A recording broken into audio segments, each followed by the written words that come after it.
Ozonics Killerwinds podcast. I'm Cole Tanner. I'm Nick Simon. Back again. Episode 40. 40. Feel like we're having to really power through today. Yeah, I know. So this episode is videoed, filmed, whatever you want to call it, recorded away before it comes out. Yeah, about a week. Yep. So it will air on a Monday, but it is being videoed on a Monday. Yeah. For whatever reason, this Monday, for Nick and I, it's just not going real good. Yeah, it's just one of those days. Sometimes it feels like you're just pulling the plow like a little extra deep. Yeah. And it felt like we really kicked her down today. Yeah. You know? Yep, having a bunch of issues. Trying to post the video. The podcast's supposed to go out tonight. Having issues on the YouTube side. YouTube's uploading really slow. You got a hold of Google. They say it's just upload speeds, a lot of traffic. Yeah, a lot of traffic I think right that's now. a whole bunch of malarkey. Yeah, I don't know what's going on, but it's really just screwed up the whole morning, really. Whole day. Yeah. Yeah, I'll tell you what. I said this to you the other day. The thing you always got to remember, I don't know where I heard this, but it's so true. It's Monday for everybody. Yep, exactly. Sometimes you feel like you're alone, and you're like, oh, man, Monday. You're just grinding it out, but it's Monday for everybody. Yep. Maybe it's not Monday for everybody because for some people, maybe Monday is their Friday. Yeah. But for most people, Monday's Monday. Yeah. And this is also a good example of what you always say is don't worry for more than 5 minutes about something that you won't remember in 5 years. And this is pretty much a perfect example Yep, of that. That's been something that I've really repeated a lot. Yeah. Yep, and that's a good one. Yep. Don't spend more than 5 minutes thinking about something you won't remember 5 years from now. Yep. And that's exactly what's happening right now. I'm like kind of stressing out about it, but at the same time, I'm like, whatever. It'll be fine. Yep. Figure it out. Yep. So today we're talking about two subjects. Yep. We're talking about a bill that is being presented in Wisconsin to close down a bunch of doe hunting in the northern half of Wisconsin. Yep. So you've got some really cool facts. You've been doing a little research about that. We're going to talk about that. And then we are going to talk about consumer shows. Yep. So we are on the brink, and when this episode airs, we will be on day 3 of the Great American Outdoor Show in Harrisburg. Yep. I am also right on the brink of the adventure travel that starts here tomorrow. Yep. Road dogging it. Yep. And so we're going to kind of dive into that. We're going to talk about Ozonics at the shows. We're going to talk about some of the show specials we're going to be having. I'm just going to kind of go through. I actually sat down. I had it in an Excel spreadsheet, and I just was like, I wonder how many shows we've done. Yeah. And we have done a lot. Yeah. Over the last how many years? Pretty crazy when you start thinking about it. Yeah. It was a little bit surprising to me. Like I knew that you went to a lot, but the number was really surprising. It was a lot higher than I kind of expected. Yeah, I didn't realize it was that. I knew it was getting up there, but I didn't realize it was this high. Especially when it's all been kind of packed in really the last, within 10 years. Yeah. You know what I mean? Yeah, So it's 20, we started them and really kind of thought about it in 2016 and really jumped in 2017. Yeah. And then it's been every year except for the COVID year. Yep, exactly. In 2021 when they most of them got canceled. Yeah. Yep. All right, so let's jump right into it. Yeah. So let's hear what's going on with this whole Wisconsin. So this is what I heard. I saw a couple things on TikTok and a couple graphics showing the state of Wisconsin and showing basically that there was a bill that was being presented to close down the northern half of Wisconsin from doe hunting. Yes. Which was the effect of wolf predation is what they're really saying mostly, right? Mm-hmm. And just some really, really hard winters and or some really, really low numbers of, fawns making it through. Yeah. And so the deer numbers are really, really going down. Yeah. And so we're trying to figure out what they can do. Yeah, it's super interesting because like a lot of the stuff in here was surprising to me of what is really causing it. Okay. And so we'll kind of get into that a little All bit. right. We'll see how I do. Cole's really good at reading off stuff like this, and this is my first crack at it. So just bear with me. So here. if you're watching it, just grit and bear through it, guys. we're sorry. Yeah. You know what you should do? You should read it on this side because then it looks like you're looking at the camera. Yeah, good idea. There you go. See, it's a whole learning process. Now we're not looking at the back of your head. It's all a process. Well, I mean, people probably want to with the mullet. That's another thing we could talk about a little bit. If you're at the shows, Nick's got a glorious mullet going. But let's stay on topic. Fantastic. Okay. How should I do it? Should I just read it word for word? I mean, I wouldn't read it word for word because then you have to probably say who it's from. So I would try to I would just give the highlights. Okay. All right. So the moral of the story with what's going on is it's surprisingly not really from wolves. Really? Yeah. I mean, it's part of it. But the biggest thing is harsh winters, and it's directly correlated to the harsh winter of 2013. Interesting. Which I thought was really interesting. 10 years ago. Yes. they say that it's still, the numbers really still haven't been the same since then. Okay, so what you're saying right off the bat is that, again, that was really my assumption, that when I saw the TikTok thing, I thought wolves, you know, and to hear that it's not as much wolves, it sounds like it's more just really these winters that are really hurting them. Yeah. So is the Wisconsin DNR doing something to try to measure the winter? Yeah. You know what I mean? So the Wisconsin DNR has developed, they call it the Winter Severity Index, the WSI. Okay. And what this does is it helps predict the winter's impact on deer herds. Okay. And the WSI is calculated by adding the number of days with a snow depth of at least 18 inches to the number of days when minimum temperatures were 0 degrees or below. And the really interesting thing that I thought was 2013 was the only year that was extremely severe. Other than that, it's all been moderate. Okay. And so what that is telling me is that the 2013 winter really did some major damage to the deer herds, and it still hasn't really ever came back from it. Well, that's interesting. So you think about 18 inches of snow or more and 0 degrees or below. So they add those two numbers together. So basically they're talking snow that would be 18 inches of snow means it's probably touching their bellies. Yeah. You know what I mean? Yep. So it's not easy for them to walk through. It's not easy for them to jump through. Yeah, exactly. It just gets harder to do everything. It's harder for them to find food. Because if they're sticking, you think about a deer trying to stick his head down at him or her 18 inches down in the snow. Yep. That gets tough. Yep. And then the 0 degrees and below, the temps just make it so their body has to burn. So the winter just kills them off. Yeah, and it says here that many claim that the winter of 2013 killed so many deer that it sent northern Wisconsin deer populations into a downward spiral and has yet to recover. Interesting. And so it just really hasn't been the same since then. Yeah, I don't have these numbers right in front of me, but there was a winter. When I went to college, I did a couple different papers about the Iowa deer populations. Yeah, it's interesting because the Iowa deer population has skyrocketed. Yeah, really up until about 10 years ago. Yeah, they were probably it's probably been more than 10 years. Probably been about 15 years now. Yeah, when the population was insane. Yeah, and then the Iowa DNR and the state of Iowa and all these different groups really started to say, hey, we need to do something. Insurance companies, there's too many deer here. Like there's too many deer getting hit on the road, blah, blah, blah, blah, blah. So they've really made it a certain effort to increase the number of doe tags or quote unquote antlerless tags. Right. There's depredation hunting. There's all these different things that they're trying to bring down the herd to a more sustainable, manageable number. Exactly. But as I was doing a lot of that research, it's interesting because there was some harsh winters like this in Iowa back in the 50s. Oh, okay. Yeah, where it was just some real unbelievable, where they talked about that people like walked up to deer that were like stuck in snowbanks. And were like killing the deer because they needed food. Right. You know, like people were getting stuck in their houses. Yeah, a lot of people don't know too, like when we had a harsh winter in North Iowa, this has been years and years ago, but there was something that had come out that the DNR said that there was deer when that happened. So there's a lot of northern Iowa is kind of cut through with rivers, you know, just kind of small little, you know, river systems. Yep. And it's like all of a sudden there's just kind of this river bottom, you know what I mean? And they said that deer were migrating in from however many miles away just to get down to these river bottoms because that's where the snow wasn't as deep. Yeah. So it's really interesting stuff. Yeah. And so then it goes into talking about predation. Okay. Again. And it says here, I thought that this was kind of interesting. It says, while many hunters deer hunting in the North Woods like to point fingers at the Wisconsin DNR, it is important to understand who manages the Wisconsin wolf population. And it's really not the Wisconsin DNR now because it's a federal issue now. Yeah, they're on the endangered list now. Yep. And so they got put back on. Yes, put back on after they were pulled off. Yep. And so that's kind of a touchy subject just because the Wisconsin DNR literally can't do anything about it, correct? Yeah, that's from what I understand. Yeah, because like I said, there's the Endangered Species Act, the ESA, as they call it. Yeah. And throughout the United States, they were put on the endangered species list. Yeah. And then in certain states, they started to come off. Right. Like Montana and like Wisconsin. Yeah.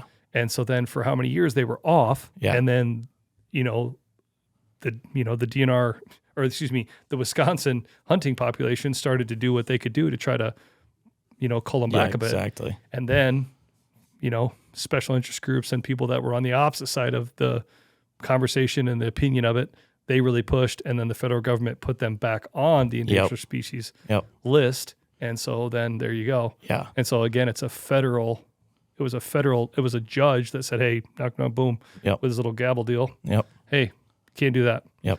And so that changed the law. Yeah. And so obviously, like, the winters is a huge part, but the wolves are. It causes an issue 110%. Well, it's just like the old saying, right? It's the straw that breaks the camel's back. Yeah, exactly. You know. Yeah.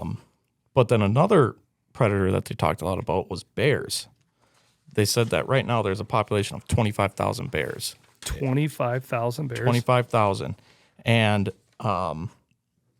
it says here, bears love acorns too. Yep. And so experts attribute the bumper acorn crop to the lower harvest during the 2023 season. So there's so many bears that are getting into the woods, eating acorns, that it's affecting the deer as well. Which is funny because there's bear seasons all throughout northern Wisconsin. You know what I mean? Yeah. And it's just, they're just not doing enough really on the bear side, which I thought was really, really interesting. That is interesting because, like, you think about, for example, you look at the state of Idaho, Yep. you know, like where we elk hunted this last year. Yeah. When I elk hunted there how many years ago, we saw a lot of bears. Yeah. We saw bears while we were there, not every day, but we saw bears. Like, oh, there's a bear. Yeah. You know, walking through the woods, hey, there's a bear. And now they've opened up a lot of these restricted areas to, you know, over-the-counter bear hunting. Yeah. And so much of it gets pushed, and they run dogs on these bears. They've really knocked the number of bears down. Yeah. Can you use dogs in Wisconsin for bears? Yeah. Oh, you can? Mm-hmm. And do you know anybody that does that? Yeah. One of my buddies from college does. Do you know what? Down in near Wisconsin Dells. Okay. Yep. That's crazy, though, because you would think that with that many bears, guys would be wanting to go bear hunting. Yeah, exactly. I mean, do you know a lot of people, like, when you grew up in Wisconsin that like to bear hunt? Not really, because there's like very few bears where I live in Wisconsin. Like my area, there's not a lot, but then like my buddies have some land in northern Wisconsin, and they get tags for it and bait for them. But so you can bait for them too? Yeah, but I think it's I don't know if you can do it during the season, but you can bait prior. I think something like that, or maybe you can. I don't know. And can non-residents hunt black bears too? No, that I'm not sure of. Interesting. I don't know. Man, you would think with 25,000 black bears, somebody would be posting about that and be like, hey, everybody, great place to go black browning. I'll tell you what. I mean, I don't think we're the first person to have this conversation, but man, if you could if they allow non-resident black browning, there's that many black bears up there, that's crazy. And there's a lot, dude. There's a lot. Like my dad hunts in like as far north as you can get in Wisconsin, and they see bears all the time and wolves. And he was saying too, he's like, the numbers are terrible. They had a super slow year. They shot one nice buck, but other than that, it was just crickets. So they're saying that black bears are having an effect as well because the black bears are eating all the acorns, or the black bears are going after the deer. I think it's a little bit of both, but the acorns is a really big part. Yeah. So basically, the bears are there's so many more bears that they're eating what the deer are trying to eat too. Yeah, exactly. And then when it comes right down to it, there's just nothing for a deer to eat. Yeah, exactly. And when it comes to a harsh winter, that causes a big issue because, you know, there's going to be less food in the forest, you know, and that's all it is up there. It's just solid timber everywhere. It's crazy. There's not near as much ag as there is down where I live. It's really crazy in the northern. It's like a different world up there. Well, yeah, it's not like this is even that far, or it's not even from north at all. But when you go to like Wisconsin Dells, you drive into Wisconsin Dells, that whole stretch, and it's like a different world. Yeah, exactly. You drive in there, you're like, man, this does not feel like the Midwest. Yeah, it's crazy. It is wild. Yeah, it's way different.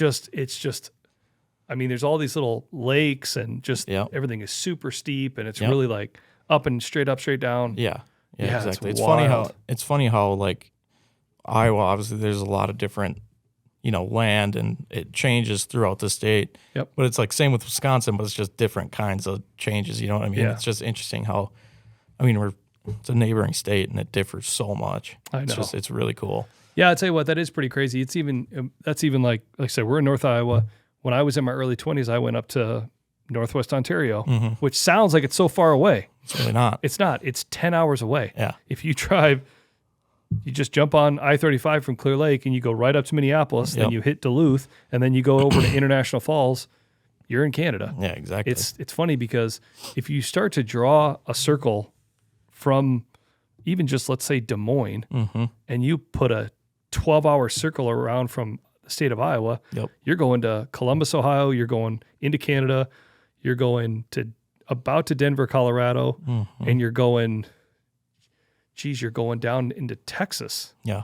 So it's just when you think, okay, even just that's a big circle. Now let's think a smaller 6-hour circle from that's taking you almost to Duluth. Right. That's taking you almost all of Wisconsin, past Kansas City. Yep. And all of Nebraska. Exactly. So or half of Nebraska. Yeah. So it's interesting, and just think about, I mean, there can be antelope in Nebraska, and then there's black bears in northeast Wisconsin. Yep. I mean, it's pretty insane. Yeah. Wolves up in Wisconsin, wolves in Minnesota. Yep. Yeah. Yep. Yeah, it's interesting. Yeah. And then another thing they said here, it said, ahead of the harsh winter of 2013, the Wisconsin DNR collared 29 fawns in the northern forest zone during May and June of 2013. Just 44.8% of those fawns survived in that zone. And they did say that predation was determined to cause 68.8% of the fawn deaths, with most of these deaths occurring at a young age during the summer months. Which that was kind of interesting to me too, because it kind of makes it sound like the harsh winter was like the big thing. But then here, it says that 68.8% of those deaths were caused from predation. Mm-hmm. But I guess they could kind of be looked at as kind of the same thing, because obviously with the harsh winter, it's going to be harder to, it's going to be a longer spring, which might make it harder for those fawns to develop the right way and moms to, grow them up, I guess you could say. Well, not only that, but that's the thing too, right? So if deer had a harsh winter, then the ecosystem of the deer population, or however you want to say it, is if they had a harsh winter and the deer numbers got bumped down, and then, the deer are going, okay, we really got to count on these fawns to make it through. Yeah. Because our deer numbers are down. Yep. And then all of a sudden, when there's basically 30 fawns born and only 12 of them make it through, less than 15, 10 to 12 fawns of those 30 actually make it through. All of a sudden, well, now there's half as many fawns that were going to be yearlings. Yeah. And let's just say it's 50-50 does to bucks. Yeah. Then there's just that many less does that are going to have a fawn the next year. Yep. And then all of a sudden the population, instead of going up, it starts going down pretty fast. Yeah, exactly. Yep. Yeah. So then it goes in and talks about, is it because Wisconsin's handing out too many doe tags? Well, they suspect that that's not it, because it says here that so they have like antlerless hunts, like 2-day or 4-day Christmas antlerless hunts and stuff like that. Yep. And it says here most of the northern forest zone for the most part did not even participate in those doe harvests. So it's like, I mean, you can't really point your finger at that if nobody's even participating in it and not buying those tags. So that kind of just wipes that off. So clearly it's something between harsh winters and predation. So I thought that was kind of interesting as well. The interesting thing about that part, though, is, and that's interesting to know, because I think that's where it gets to be kind of a sticky thing. Yeah. Because I think, and again, I don't know, you hear the news, right, or media. Oh. Right? So I have a journalism degree. Yeah. And when I went to Iowa State and got my journalism degree, I remember, I'll never forget, I sat in this first class that when you got to Iowa State, you had to take this certain, not like a 101, but it was just like, this is a class you have to take. Yeah. And this professor in the class, she stood up in front of the class. She said, here's the deal. In journalism, the idea is to be fair and balanced, which is kind of funny that they say that, because that's like the Fox News motto, fair and balanced. Yeah. And I remember hearing that and be like, that's interesting. This is like a extremely liberal college, like fair and balanced. But the fact of the matter is that the idea is to report the news. That's what journalists are supposed to do. Yeah. But so much of what journalism and the media is now, and you could, in a way, say podcasting has become media. Yeah. You hear a lot of podcasters here lately. Actually, I just heard Travis Kelce the other day, of all people, talk about being a part of the media. Yeah. You know, and the media and journalists, they create a narrative. And that narrative isn't always just based on the facts. Yeah. It's about our own opinion and our own perspective, that's what it makes it so difficult. Yeah. That's why it's so hard to be fair and balanced. Right. Even in this discussion, it's hard to be fair and balanced. In the beginning, you heard me say right away, well, I think it's because of the wolves. Yeah. Now, was that because of knowing the facts? No, that was just my opinion. Yeah, exactly. You know what I'm saying? And I mean, it's like poking up my own eye here, but that's the truth. Yeah, exactly. It's based off of prior knowledge that you heard from the media. Yes, right. But what I was trying to get at is that's what's interesting about that part is when I heard about this, like just like you did, you're like instantly what you hear is, oh man, they're taking away doe tags. Like really? Like less opportunity for people. Well, then here come find out. Yeah, they're not even buying the tags. Yeah, exactly. So it's like, well, state of Wisconsin, like you have to ask, like, is it even going to do anything if people aren't buying the tags? Yeah. Getting rid of them, is it going to help? Or people, why are you upset if they're getting rid of them? Nobody was buying them anyway. Yeah, exactly. Does that make sense? Like if there's leftover tags every year and nobody's buying them, then don't be mad if they take them away. Yeah, exactly. Yep. But anyway.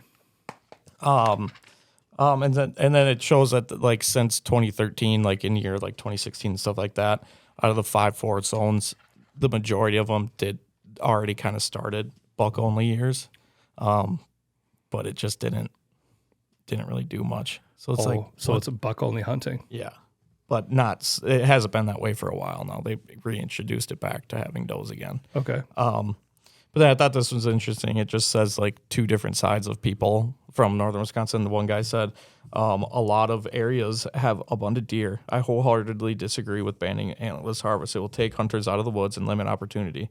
A 4-year stretch of taking away the opportunity to shoot an antlerless deer will take the casual hunter out of the game in the North Woods. Mm-hmm. But that was kind of interesting because it is kind of true. Like, it's just an interesting side. But then another guy said this past month we have heard from hundreds of constituents at multiple listening sessions. Oh, actually, it's a state representative, Green and Senator Quinn jointly said. This past month, we heard from hundreds of constituents at multiple listening sessions about the poor deer seasons this year. This is a clear consensus that we must act now to save and improve our deer herd, and this bill is a critical step. Mm-hmm. So it's pretty crazy. I don't know how I feel about it. Yeah. I think it's different because I'm not involved in it because I live in more of the southwestern side of the state. So like that doesn't really, pertain to me. But I know that there's like my buddy, he's like, it's just weird to me because he's like, where the cutoff is, it's kind of by where he hunts. He's like, we got deer everywhere. And then all of a sudden there's just a clear cutoff in the state. Well, they got to draw the line somewhere. Exactly. So it's just got to draw the line somewhere. It's just interesting to me, though. Yeah. It's just really interesting. Yeah. I mean, I think one of the things that, and I know they have this they have programs in the state of Wisconsin where you can work with like Wisconsin DNR biologists. They'll come to your farm. They'll look at your deer herd. They'll look at the type of foliage that you have, the type of cover that you have, the type of food that you have, and help try to put a plan in place to help manage your deer herd for not only just population, but a healthy deer herd, right? Yeah. I would be interested to know like how many of these people are involved in stuff like that. Yeah, exactly. And maybe they're looking to try to do some of that too, where they're trying to get more of these landowners involved to say, hey, let's look at specifically where you hunt or the acres that you have, or there's 4 or 5 guys that hunt this big piece of river bottom. Yeah. Let's get everybody together and let's try to, work on this together. Yeah. Exactly. But yeah, I mean, it sounds like they got to do something. Yeah, because it's 100% an issue. My dad was saying that when he first started going up to his buddy's place down, he said they would go shining at night. He said you'd see like hundreds of deer. Mm-hmm. And he goes, now, he's like, you go up there and you go shining. He's like, you're lucky if you see a handful. So it's definitely an issue. But I think the biggest question is the banning of the does really even going to do it? Yeah. Or is it still just the fact that there's going to be harsh winters, you're going to see effects from it, there's going to be predation, and there's going to be more with the state that the wolves are at right now and the bears and stuff like that. Like, is this the right thing to do to fix that? I think that's the big question. Yeah. No, I mean, yeah, that's a tough one. And again, I'm trying to be as objective as I can. Yeah. And again, I don't have a dog in the fight. But I think the argument to that could be as well is that if the numbers are so low and they're getting together with these open table discussions, they're talking to constituents and they're listening to hunters and giving them their 2 cents and saying, hey, we got to do something. Yeah. Let's say they give out 1,000 tags and they only sell 100. Yeah. But let's say they give out 100 tags and they sell 500 and they kill 100. that's still 100 deer. Yeah, exactly. And that's 100 deer that have a fighting chance to make it through, Yeah. you know? Yep. So I don't know. I think about it, I try to put myself in their perspective. And again, I've watched northern Iowa, right where we are here. I mean, if you look at the state of Iowa, it's funny because most people non-residents, especially I think that look at the state of Iowa, they kind of just gloss over the northern half. Yeah. Everybody thinks southern, southeast. Yeah. Oh, Booyah, here we go. 100%. Yep. And that's fine. I get it. When you look at the state of Iowa if you looked at an Iowa DNR book, Greg book from 3 or 4 years ago, even from 2 years ago, you looked at the whole northern half of Iowa, and it was every county on the antler said 0, 0, 0, 0, 0, 0. Yeah. In Cerro Gordo County, Wright County, Hancock County, Yep. everything west of here was 0 doe tags. Yep. And now all of a sudden, this year, they started giving out some doe tags. Yeah. Cerro Gordo County had 100. Hancock County had 100. Wright County had 100. And that's not 1,000, but it's still 100. Yeah. And I know I bought, you know me, I mean, I've got like a booklet, Yeah. you know, that I'm flipping through. So I bought a bunch of doe tags, and every opportunity that I had, if I could try to shoot a doe there, you know, I was doing it. You know, I love deer meat, and 5 kids at home. So we eat a lot of deer meat. Yeah. And I really, really enjoy and feel really good about the Hush program, donating meat. That means a lot to me. Yeah. I think that's awesome for people that are struggling along. The state of Iowa does that to try to feed people. It's awesome. Yep. It's expensive. Stuff's expensive. Yeah, exactly. So I think about if they did that around here, how would I feel? You know, I'd hope that they had, you know, the best interest of trying to help the deer herd flourish. Yeah, exactly. That means that they had to take away doe tags, I guess, take them away. Yeah, and that's... But the problem with that is as well is then, are they doing what they need to do from like a black bear population perspective? Are they doing what they need to do from... exactly. And they can't do anything on the wolves. Yeah. You know, and so their hands are really tied behind their back on the wolf piece. Yep. Yep. No, the Iowa thing is really interesting to me because like I didn't know where everything was at with tags and whatnot. And like this year I remember telling you like, oh yeah, there's only 75 left in Cerro Gordo County. You're like, what?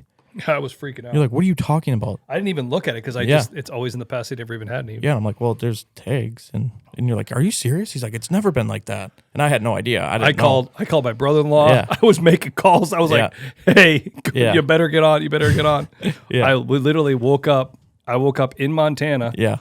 At the exact time that I could. Yeah. And I was in the middle of the night. I'm sitting there in a wall tent. Yeah. With hardly any cell phone reception, buying antlerless tags. Yep. Yeah. But the reason that was interesting to me is because I had known that you were doing depredation hunting for a couple years prior. And so it just kind of like, I've always kind of wondered about that. Like there's depredation hunting, but you can't buy any doe tags in the county. Yeah. Didn't make sense to me. Well, and see, like, I've asked that question. Yeah. I've asked that question. And the response always is, well, there's pockets. Okay, that just whole deer and that have got larger deer populations. Which makes sense. Which does make sense. Especially where we're at. Yeah. North Iowa is so fragmented. Yeah.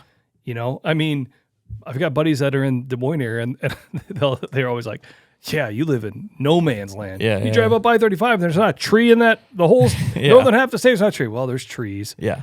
But you drive around North Iowa, and it is 9 times out of 10 when you look out the window, it's cornfield, little itty bitty thing of timber, fence line of trees, little thing of switchgrass, little thing of trees. Yeah, and it's so broken. And it does make a lot of sense because I mean, if you are able to hunt along a river or something like that, boom, there you go.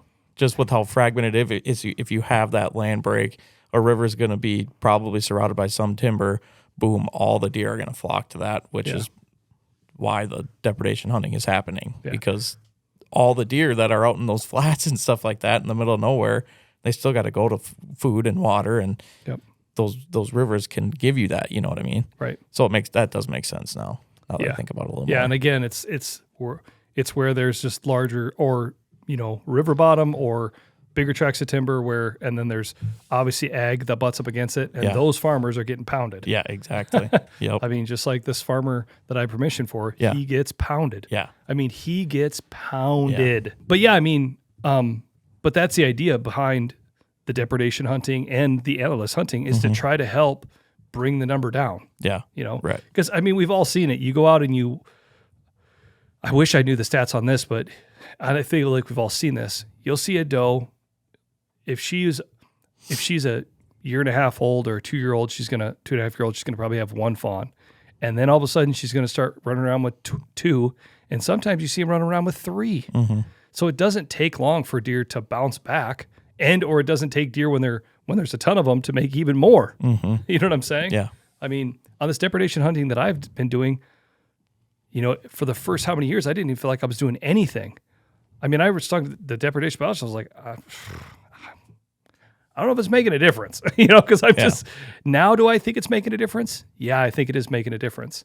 Do I see less deer? Yeah, I see less deer. Now, is that because I'm putting pressure on the woods and I'm hunting the same spots a lot? Because it's not 1,000 acres, So is that part of it? Or am I killing off a lot of the deer? Right. It's probably a combination of both. Right. But yeah, no, I don't know, man. That's interesting. It'll be interesting to see what they do. Yeah, definitely. If I was a betting man, I bet they cut the doe tags out. Yeah, I would think so too. Yeah. Whoa. I just about pulled the cord out of the mic there with my foot. Yeah, I would. If I was a betting man, I would say they probably cut the doe tags out. Yeah, that's what I think too. I would guess that's what they're going to do. Yeah.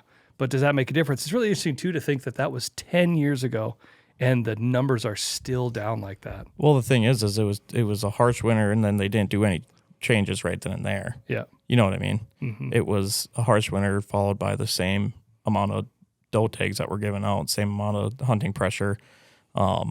It's almost like if it's almost like they're doing this and it's just 5 years too late almost. Yeah. You know what I mean? They kind of should have tried to nip it in the butt right after that harsh winter rather than waiting 10 years and letting it just kind of accumulate. Yeah. Well, and it's interesting. This whole conversation really is almost kind of a spillover from what we talked about last week. Yeah. And I'll tell you what, I think the thing that it boils down to for me about all this stuff, and I think this is what makes it so tricky, is all of this type of biology and conservation and the decisions that the DNR, all these states and the federal government makes about these regulations and managing these populations of whatever it is, it's all based on an opinion. Yeah, exactly. And then I think people say, well, no, it's based on facts. Well, it's based on facts that back up your opinion. Mm-hmm. You know what I'm saying? Yeah. I mean, I'll never forget this. When I was at Iowa State and I took that environmental history class, they talked about the U.S. Forest Service. I'm not this. I hate when people say this to me, but you're too young to remember this. Mm-hmm. But when I was a kid, it was Smokey the Bear. Yep. Right? Yep. When I was a kid, I remember sitting in school and they talked about Smokey the Bear, stop forest fires. Yeah. Stop forest fires.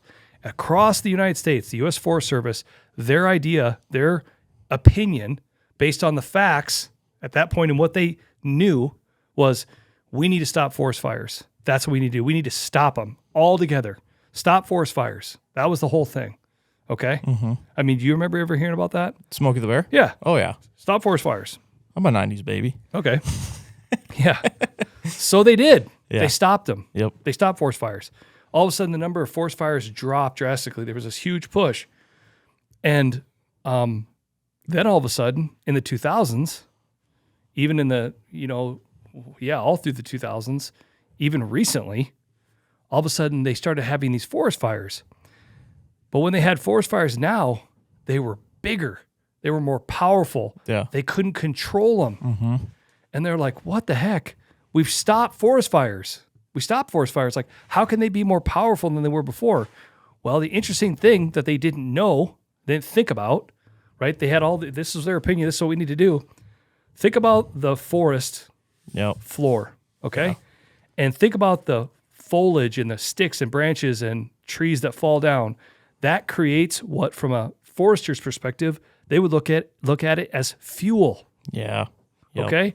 Yep. Well, I'm just making up a number. Let's say that the forest, for a balanced ecosystem, and when there would be a fire here or there every so many 10, 20, 30 years, every 50 years, whatever it is, let's say that there's 4 inches of fuel That's the proper amount. Yeah. Enough for squirrels to do their thing and da-da-da-da and stuff to decompose and to create more soil and blah-blah-blah, and every once in a while, dry year, and boom, it all goes up. Yeah. And then that germinates and makes new seeds in the ground, and then all this new grass grows and blah-blah-blah-blah-blah. Okay? Well, all of a sudden, they stop forest fires for 10 years, 20 years, 30 years. All of a sudden, now the fuel on the ground goes from 4 inches to 8 inches to 12 inches. And then all of a sudden they start looking at these places and they're like, holy cow, we have a huge problem on our hands here. Yeah, because now what do you do? What do you do? One lightning strike and then boom goes the dynamite. Yeah. You follow me? Yeah. And now all of a sudden there's this huge new shift and new opinion that we need forests. We need forest fires. Yeah. Forest fires are good. Yeah. Right? Well, in the 80s and 90s, they would have been like, what are you saying? That's absolutely absurd. We're right in the middle of that right now with wolves in the western states. Yeah. We don't know if that opinion is going to be good or bad. Yeah, exactly. We know from other hunters what everybody's experienced, what these outfitters in Idaho and Montana and Wyoming and places like that are experiencing where there's just no elk left. Yeah. You know? Yep. Now, the way it was it right? Probably not. Was the ecosystem out of balance? Yeah, Right. It probably was. Yeah. You know, because we got rid of them all. We got rid of all the predators. Yeah.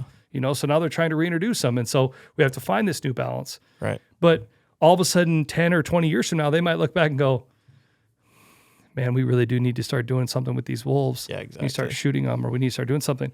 And the state of Wisconsin is no different, Yeah. right? Yep. The opinion now is this. Yeah.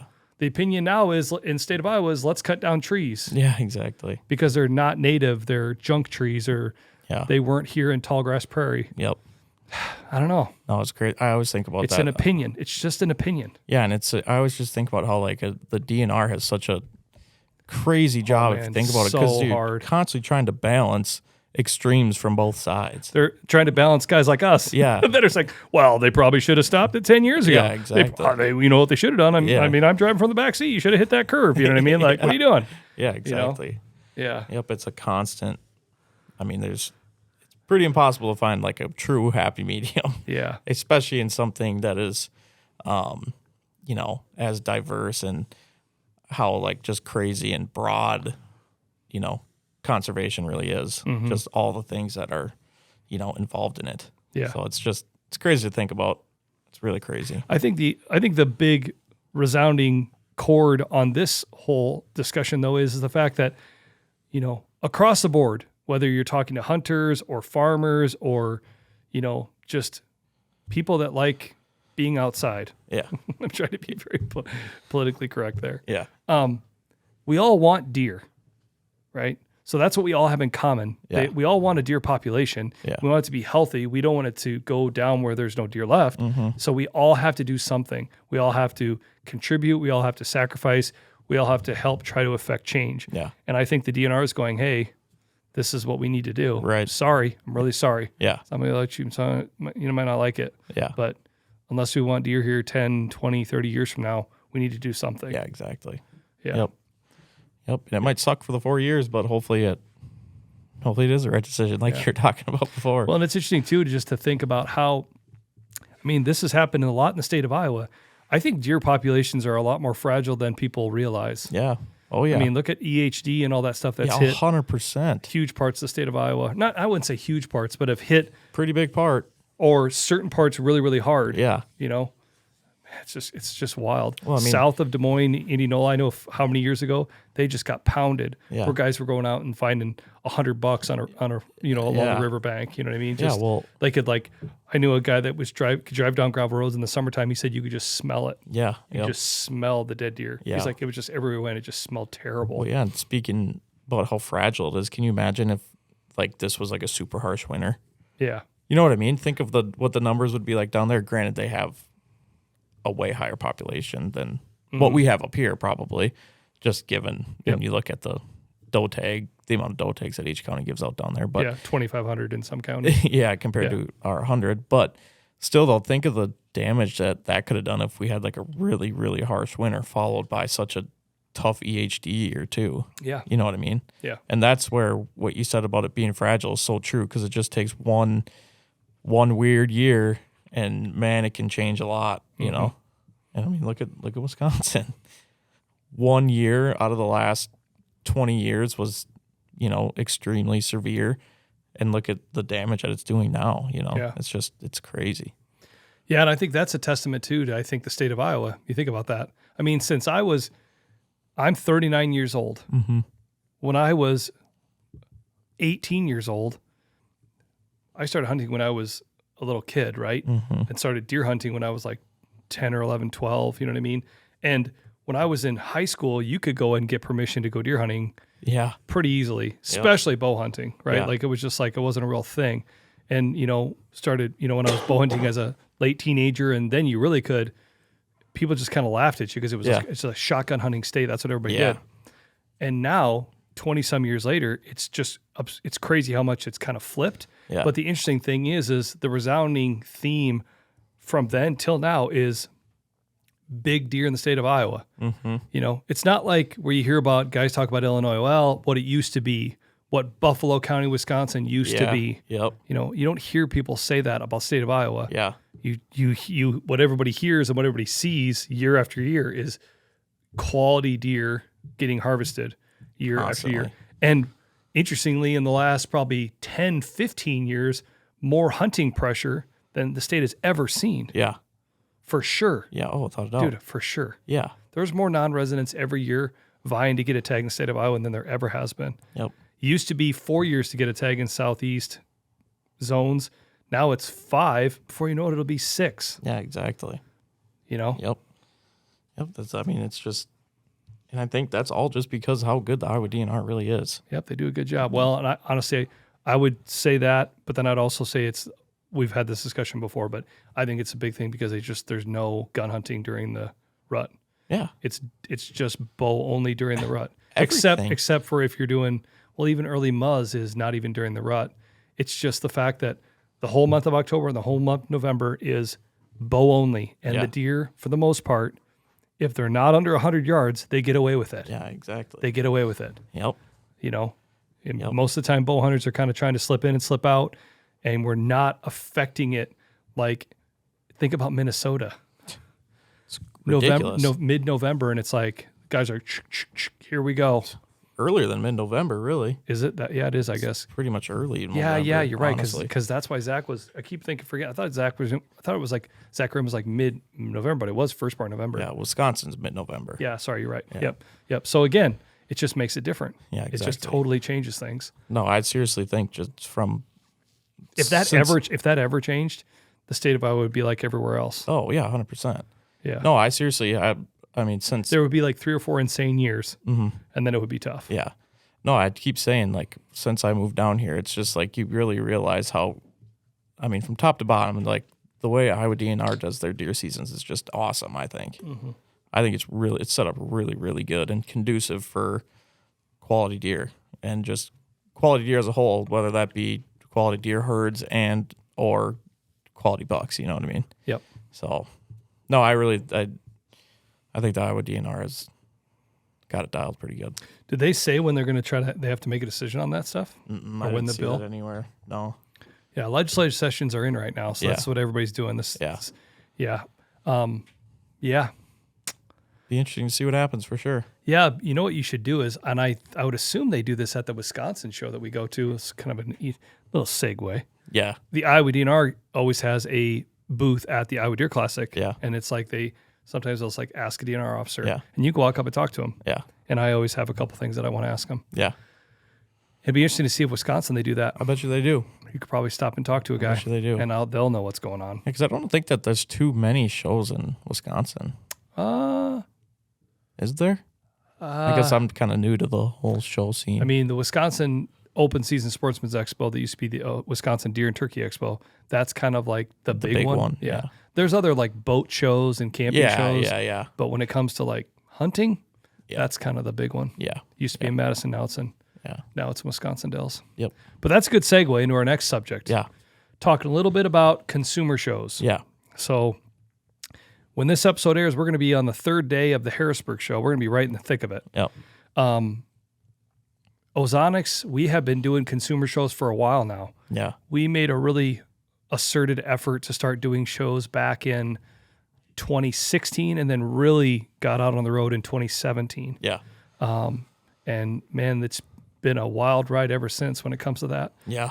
It's been interesting for us too, because when we started going to shows in 2017, it was really just to kind of raise awareness. Right. You know, we were fully in retail at that point, and that really made it tough for us because it was hard for us to go to a show and try to sell doing a show special when you had all these retailers that had all this product, whether it be big box stores or mom and pop shops, especially hurt the mom and pops in those areas. Yeah. So it was a real tricky thing. So the first year that we went, we didn't even sell. Yeah. We just went there to talk to people, dude. Right. You know, like Right. you talk about accruing some expense. We didn't even make, we didn't make a dime. Yeah. We just went there and just went to shows. Yeah. And then in 2018, Ozonics, we went 100% online only, right? So sellers selling off our own website, started selling, on Amazon. And since 2018, it's been a really big push in that way. And so then the consumer shows really became a huge stepping stone for us to give the customer and a consumer and or a hunter, the user, an opportunity to touch it because they couldn't go into a mom and pop or big box store and be able to take a look at it. Yeah. So the consumer shows kind of gave us that option. Yeah. Be able to touch it. Yeah. Talk to the people who are involved with it every single day of their lives. You know what I mean? Well, we talk about this a lot. When Ozonics, when we were in retail, we felt like it was the retailer's responsibility and job to educate the customer. Yeah. Okay. When we left retail, we took that responsibility back to educate the customer. But I think what also happened is the other thing that really happened when we were in retail is that we really just felt like a manufacturer. We built the product, the retailer sold the product. Yeah. But when we left retailer, all of a sudden we were not just a manufacturer, we were the retailer. Yeah. Our customer wasn't Scheels, Cabela's, Bass Pro, whoever, Mom and Pop. It was the customer. Right. And becoming a retailer has a whole different set of responsibilities and things that you need to do to be able to meet your customer, educate them, sell to them, take care of them, warranty stuff. It's all different than it was as a manufacturer. And I think the consumer shows has become a big part of that for us. Yeah, without a doubt. It's funny because I actually printed this out. I had an Excel spreadsheet. Well, a little piece of paper here. Oh, another piece of paper. You can hear that piece of paper. I knew we had done a lot. Yeah. I didn't exactly know how many. So I had a little running total with, sales numbers and blah, blah, blah, blah, blah. But I was just like, I'll just add it up. So come to find out, since 2017, we have done, how many did I say? 52 consumer shows. Got 52 consumer shows on this piece of paper here. I have been at all but 4 of them. It's just crazy. So this year, when we're out on the road, we're only doing 3. We're doing the Great American Outdoor Show in Harrisburg, Pennsylvania, which is the 3rd through the 11th. So this coming, it'll already be 3 days in, but it'll be Saturday, February 3rd through Sunday, February 11th. Yep. And then we're going to do Iowa Deer Classic, first weekend of March, and then the Wisconsin Open Season Sportsman's Expo. That's March 21, 22, 23, or 22, 23, 24. Somewhere it's in that there. weekend, Yep. Friday, Saturday, Sunday in Wisconsin Dells. So we're only doing 3, but we will hit my 50th show at Ozonics while we're on the road. And it actually, of all things, it's looking like it's going to be Iowa. So that's kind of cool. Yeah. But we have run the gamut of consumer shows. It's kind of crazy. I can spit this out really fast of how many places we've been. Yeah. In pretty much chronological order. I'm going to run through this, and I'll keep them a little shorter because some of the names get kind of long and they all repeat themselves. But so going back to 2017, we did. If you want to do a counter on the screen, you could probably keep track of it here. We've got Indiana Deer and Turkey Expo, Ohio Deer and Turkey, Iowa Deer Classic, Wisconsin Deer and Turkey Expo. Those are now the Wisconsin Open Season Sportsman's Expo.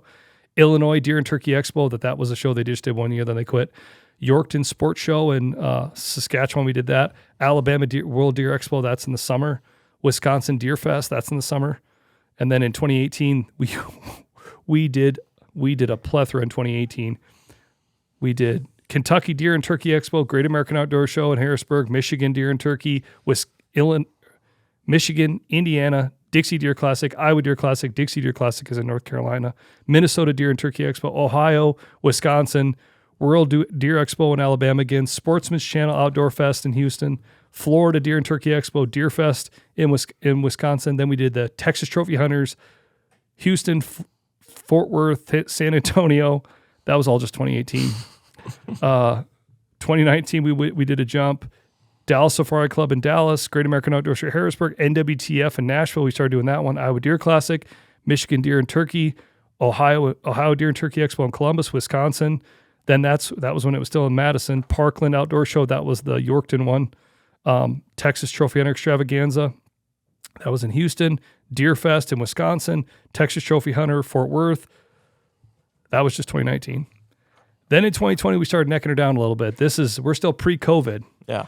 And 2020 was where things really kind of hit the fan. That was an interesting. I'll never forget. We were in Harrisburg, Pennsylvania, sitting in the VRBO at night, and we were flipping through the channels. The place we stayed had a foosball table, and I remember of all things, we're flipping through like ESPN, this and that, and they turned it to Fox, and I remember them saying about there was this new thing called the coronavirus, and there was somebody that flew from somewhere and landed in the United States, and they said it was like the first confirmed case and all this stuff. And patient zero. Yeah. And we were all just like, man.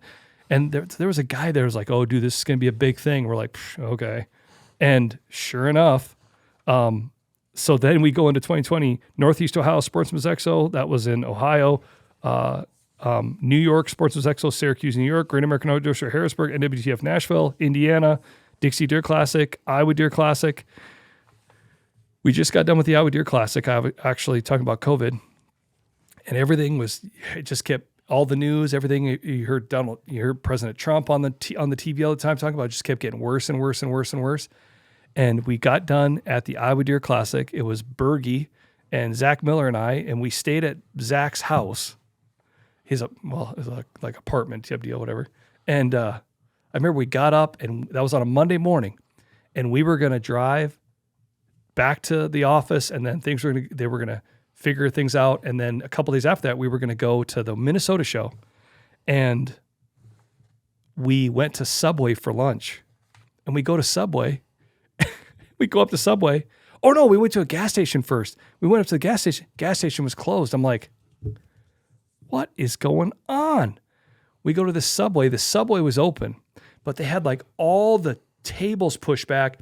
And it was like only that you could just get your sandwich and go. And I remember we were like, I think I was like, what is going on? I'm like, are we in La La Land? Like, what is going on? And he was like, yeah, man, like President Trump just like shut the country down. Like everything's stopped. Like they're telling people to like stay home. Yeah.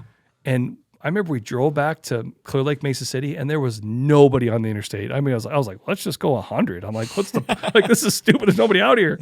We didn't go 100, but you know what I mean? 95. Yeah.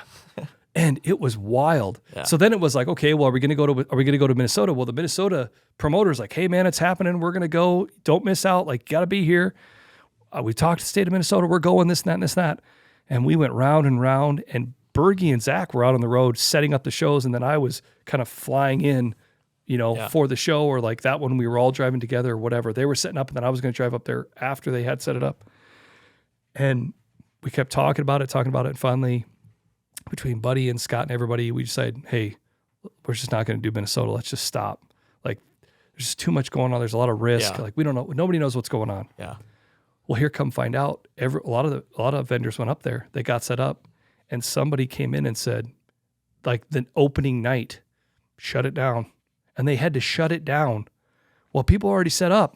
Gosh. Well, then that canceled everything after that. So after that it was Minnesota, then it was Ohio, then it was, Wisconsin. They shut them all down. Everything quit. Mm-hmm. And then in 2021, we didn't go out. We didn't go out to a single show in 2021. Iowa, of all things, the Iowa Deer Classic, you talk about just skating through by the skin of their teeth. They were the last show when COVID hit, and they were one of the first shows that came back. Oh, really? Yeah. So in 2021, we decided not to go to Iowa. Well, we had this bomber spot. We lost our spot. You know, you lose your spot if you skip a year and you don't go. So we lost our spot. And the promoter there he's a nice guy, and he worked with us, and we got back in. Yeah, so the Iowa Deer Classic got super lucky. Mm-hmm. They kind of hit it just perfect, where they were the last show kind of at the beginning of it, and they were the first show that really came back. So then we get into 2022. So then we went out to the Great American Outdoor Show in Harrisburg, NWTF, Iowa Deer Classic, Ohio, Wisconsin, Illinois. Then last year, we didn't do quite near as many. We did Great American Outdoor Show, NWTF, Iowa Deer Classic, Wisconsin. Yep. Now this year, we cut it down a little more. We're really going for the best shows. Yeah. For us, for Midwest deer hunter. Yep. We're going to be at Harrisburg. Yep. Great American Outdoor Show. We're going to be at the Iowa Deer Classic. And we're doing the Wisconsin Open Season Sportsman Expo. At Wisconsin, we're actually doing seminars, which is going to be pretty fun. Yeah, that's going to be sweet. Yep. What is your favorite show, do you think? This is going to sound silly, but I'll tell you what. That's a great question. And the show that, for whatever reason, is my favorite show, and I know this sounds really silly, but I don't know what it is about that show, but there's an energy about that show. Yeah. It sounds really silly. I've heard people say that before, like, oh man, the energy here is just amazing. And I'm like, what are you talking about, energy? It's just a bunch of people getting together, man. Like, energy? Well, it's probably because turkey season's right around the corner. I know. It's just something about that place. You know, yeah. I really like NWTF. Yeah. I like it because, you know, it feels like there's just, everybody's excited to be there. Yeah. You know, there's just some things that they do kind of at that show, which are kind of cool. You know, they do a prayer at the beginning of every day, which is kind of cool. They do the Pledge of Allegiance. Yep. Which, you know, some shows now do the national anthem. Yep. Which is kind of cool. But yeah, that's kind of neat at that show. Yeah. They have the huge, big, you know, obviously it's the National Wildlife Turkey Federation banquet, right? The huge convention. You know, it's right on the brink of turkey season. I mean, we're right on the cusp of Florida and all these southern states really opening up and getting ripping. Yeah. You know, it's interesting because when we started doing NWTF, we kind of got a lot of people like, NWTF, like that's a turkey show. It's like, yeah, you're right, it is a turkey show. But last time I checked, I'm an avid turkey hunter and I'm also an avid bow hunter. Yeah. And I think that's what our idea was, is like, let's go there and let's see if we can tap into, you know, kind of a group of people. And the other thing is the nice thing about the NWTF show is it brings in people from all over the country. Yeah, exactly. A lot of times these shows you're just getting, which is kind of nice when you just get where you're at. A little bit more local. Yep. The Iowa Deer Classic, you're getting people from Iowa. Yep. When you're in Wisconsin, you're getting people from Wisconsin. Yep. When you're in Ohio, you're getting them from Ohio. But when you're in NWTF, you're getting people from all over the country. Yeah. Now you are getting a lot of local people from Tennessee and, you know, Kentucky and Ohio and from Alabama, and everybody kind of comes together. But there is a lot of people that come from all over the dang place. Yeah. So, and again, I love turkey hunting. So I really, really enjoy the NWTF show. And the other part about it that makes the NWTF show so awesome is the location. Yeah. If you've never been to Nashville, first off, gosh, it is a really cool place to go down to Broadway and listen to the music. It's funny because I don't even drink. Yeah. I'm not a bar goer, right? Yeah. But I love country music. Yeah. And so it's really fun to go and listen to the cool music. That's really, really fun. It's just incredible to hear so many talented people. It's just insane. Yeah. And then the other really neat thing about the NWTF show is that Opryland Resort where that show is. Jeez. Yeah, the venue is. Oh my gosh. It's like a little kind of town in and of itself. Right. I mean, you go there, you don't really have to leave if you don't want to. Yeah. But yeah, and they've got these huge, big rooms. It's like these big planetariums. Yeah. There's a river. There's an actual river inside this building with waterfalls and boats on the river. Yeah. It's insane. Yeah, that's sweet. It's I was really bummed really, I didn't go last year. Oh man. Yeah. And we decided not to go this year. It's actually a really hard show to get into. Yeah. We were on the list for years. Yeah. And we finally got in. We had a terrible spot the first year, just terrible. Jeez. Yeah. We were like, we were against this back wall that nobody even knew we were back there. It was terrible. Yeah. But yeah, we did it for quite a few years. And then this year we just decided not to. We kind of, you know, we kind of like this discussion earlier. We kind of drew a really hard line in the sand of which was our very best shows. Yeah, just filtered some of them out. Yep. And we just kind of been necking it down, and we really came up with just these 3. But yeah, I really like NWTF if you have an opportunity. And it's cool too because you think it's just going to be turkey hunting, but it's not. Yeah. And actually, I think NWTF kind of unintentionally, and it's just the way it's worked out, they've really positioned themselves because in Nashville now is the SCI show. Yep. Okay, well, that's the weekend after NWTF. Gotcha. So a lot of outfitters that are going to Harrisburg, Pennsylvania, like some of these Alaska outfitters, whoever it might be, they're like, well, heck, we're already here. Let's just go down to Nashville. Yeah, do a well, big we're already swing. here for Nashville. Let's just stay here another week for SCI. Yep. The frustrating thing about that would be is that you would have to literally tear down your booth And then put it right back up. and just park it right back in. Yeah. But yeah, I love that NWTF show. It's the worst show for setting up and tearing down. Oh my gosh, it's horrible. Yeah. You have to stage in this parking lot forever away. You have to get in line, and then they finally let you go, and it's just, and then you can't really pull in. You have to park outside, and we've done it where we've had to load it in the complete pouring rain. Jeez. It can be real rough that way, but Yeah. but yeah, I really like NWTF. And back to what you're saying too about like NWTF like being more than just turkey hunting. I feel like that's kind of the case for a lot of these shows. Absolutely. Like Iowa Deer Classic, like there's some turkey guys there and some turkey stuff, you know. Yeah, and It's kind of the same. Yeah, I mean, it's not only just turkey hunting and deer hunting; it's African safari guys. Yeah, exactly. There'll be outfitters from there. There'll be Western big game hunting guys there. Yeah, and you really see that at Harrisburg too. Oh, there's so much there. It's so cool. Yeah, Harrisburg. Yeah, especially from. I mean, it's interesting because all these shows that we're talking about are kind of the Midwestern whitetail shows. Yep. It's interesting though because you can go to the Southeast and find a whole nother set of shows. Yeah. You can go to the Western states and find a whole nother set of shows. Yep. They just had the sheep show. They got the Western Sportsman Expo coming up. Yeah. I mean, in Salt Lake, there's huge shows out there that, you know, I've never even been to. Yeah. You know, that you hear a lot about.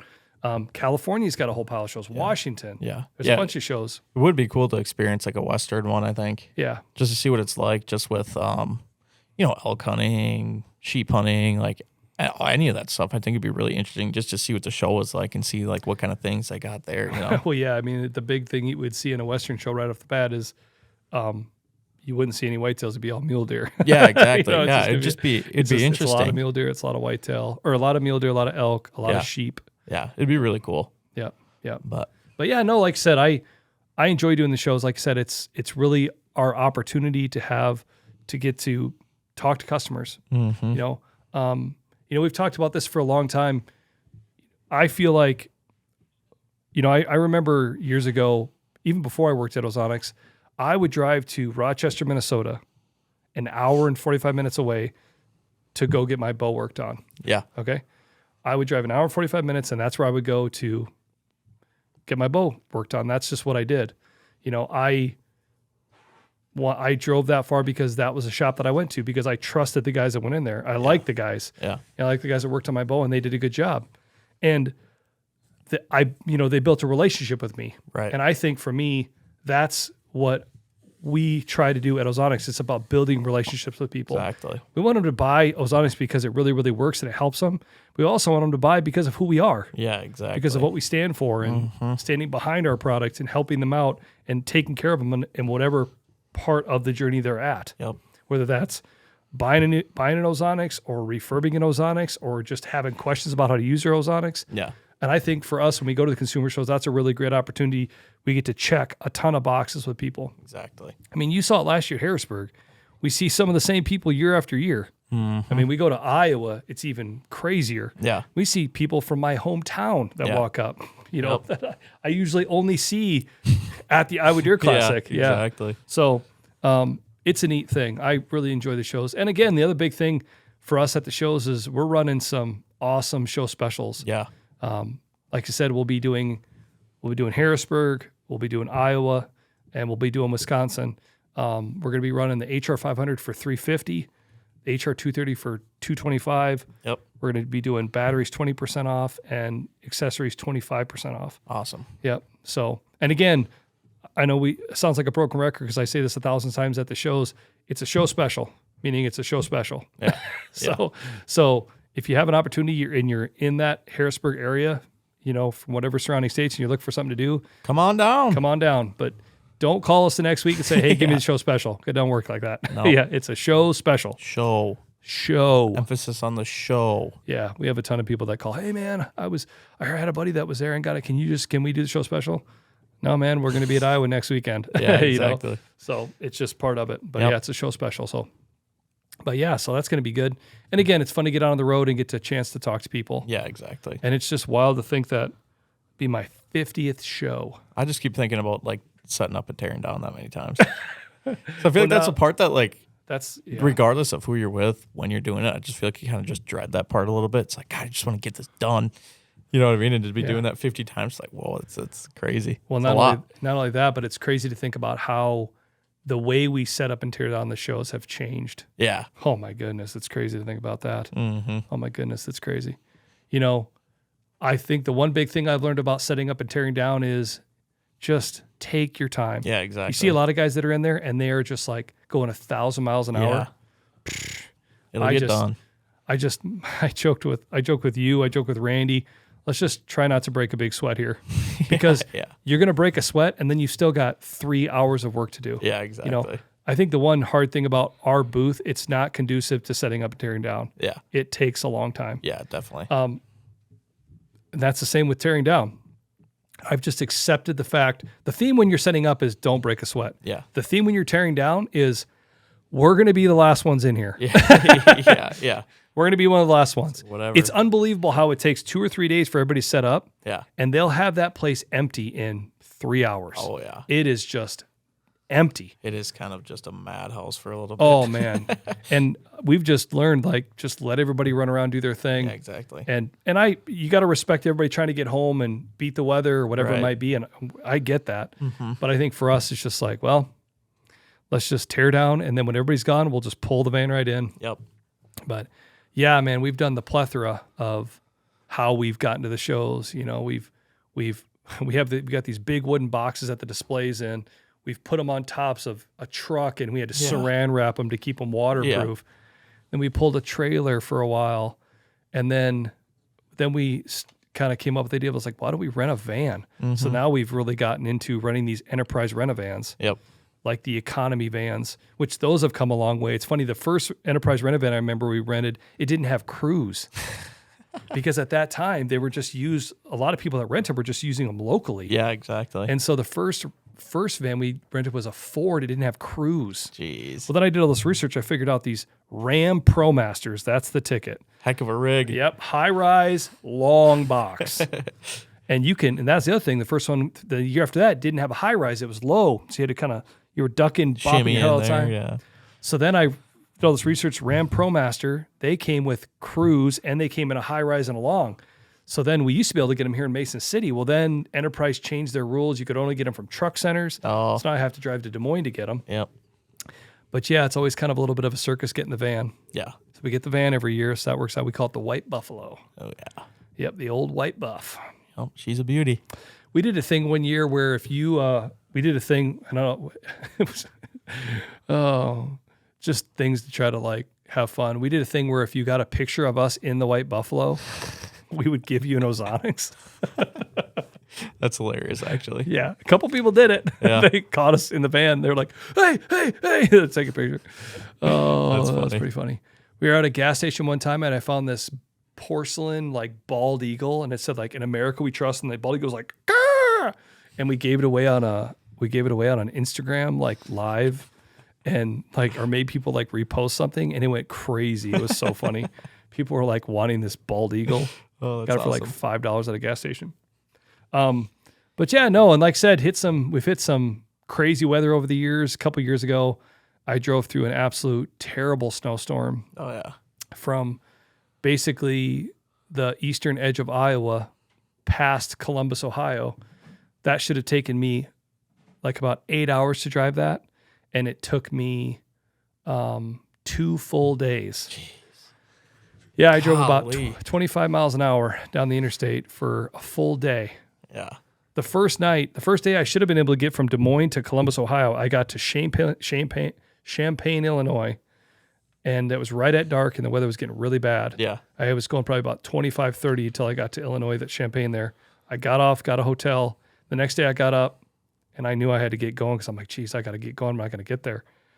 I was supposed to get all the way to Harrisburg that day, and I knew, I'm like, that's not going to happen. Yeah. So I just got off, and I got going as best I could, and I stopped counting at 50 semis jackknifed or facing the wrong direction on the interstate. They had state patrolmen in the left lane with their lights on, driving or escorting semis down the interstate the wrong way and getting them off the on-ramp. Oh, my God. On the on-ramp, on the wrong side of the road to get them off the interstate.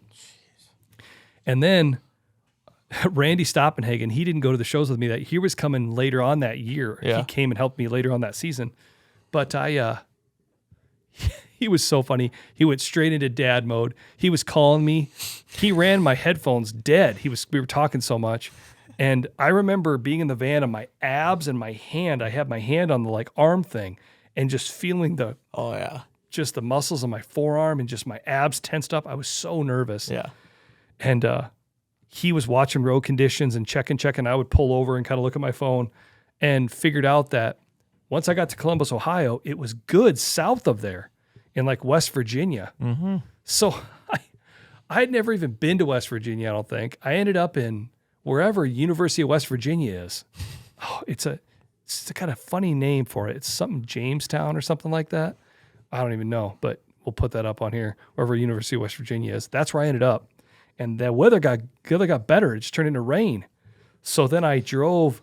That's all the farther I got. And I was supposed to be there in Harrisburg that day. So then I got like 4 hours of sleep. I got up the next morning, and then I drove all the way through West Virginia, and then I came from the south up to Harrisburg. And then this guy, John Bergman, Jeff's brother, he was helping me. He just had to get a hotel because he was already there the day before. Oh, yeah. And we just had to drive straight to the show and set up.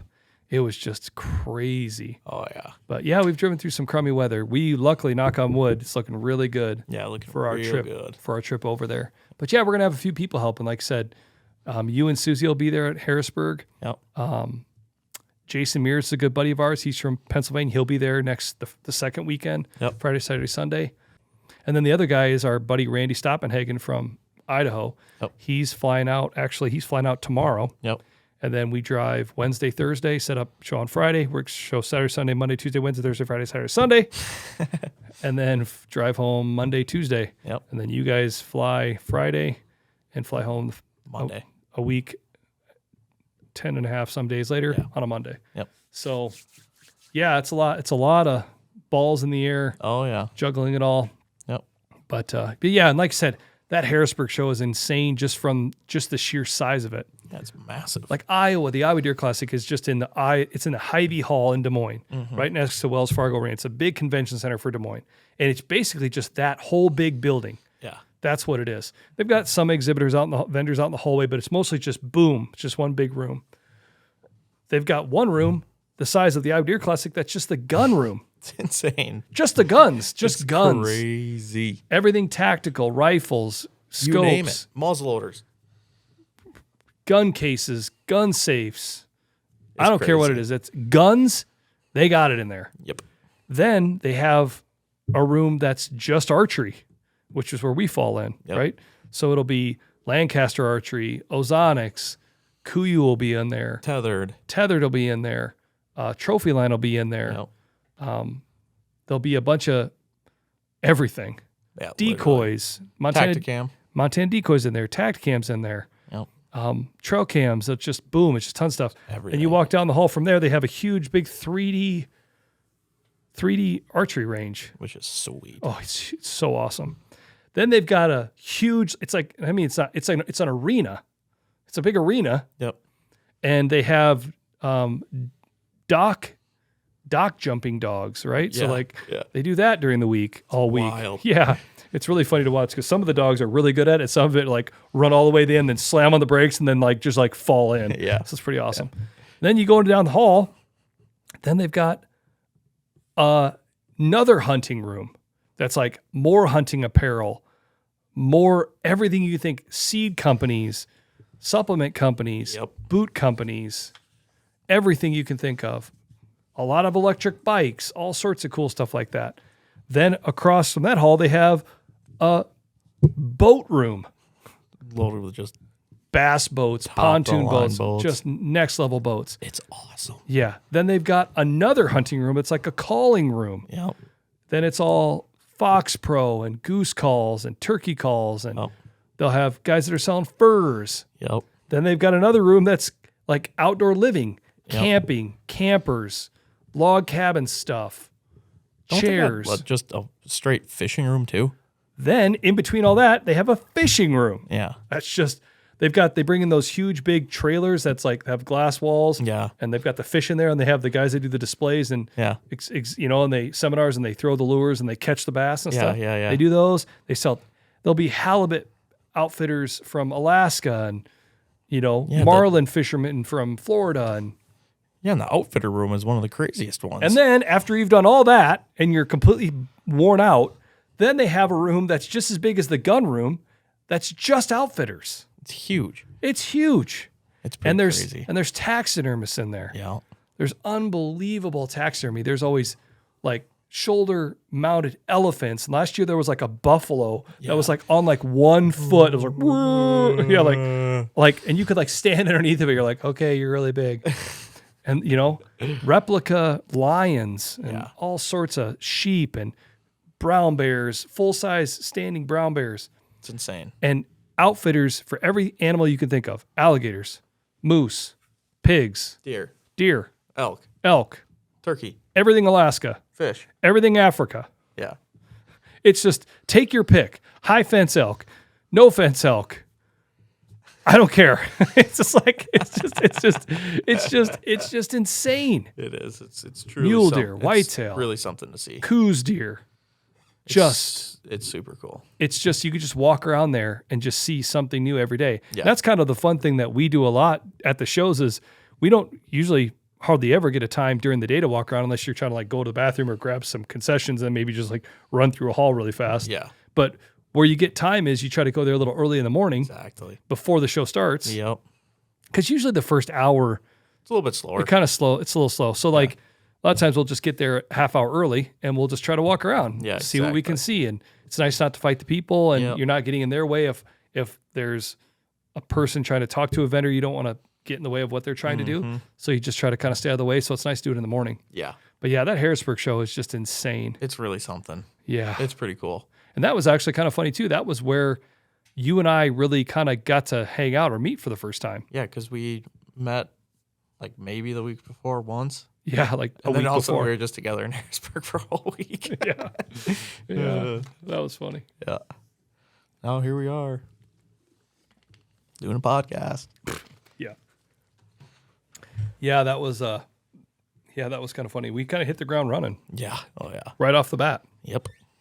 But and yeah, I think that's a really fun thing too. Like we've talked about this on the podcast before, is that's one thing that's really, really fun at these shows is to have a chance to talk to people.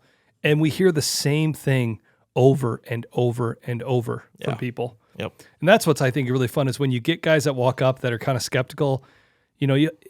I feel like the guy that doesn't know anything about it, man, that is getting harder to find. Yeah. Yeah. Oh yeah. Every once in a while, you get a guy that walks up and goes, man, dude, I just don't know anything about it. I don't know a first thing about it. Like, just give me the rundown here. Like, tell me how it works. Tell me what it's going to do for me, and that guy is honestly getting few and far between. Yeah.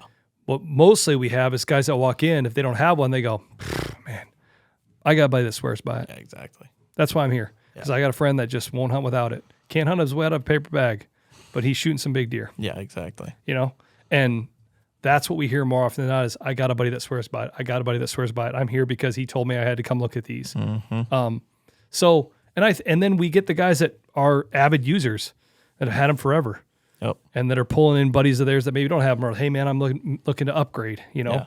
And what do you guys got going on? What do you guys have for a show special? Talk to me about this new one. Oh man, that's 500. Let me touch that thing. Yeah. So it's a great opportunity. And the other big thing we love to see is show us some deer pictures, man. Yeah. It's fun to get to see awesome.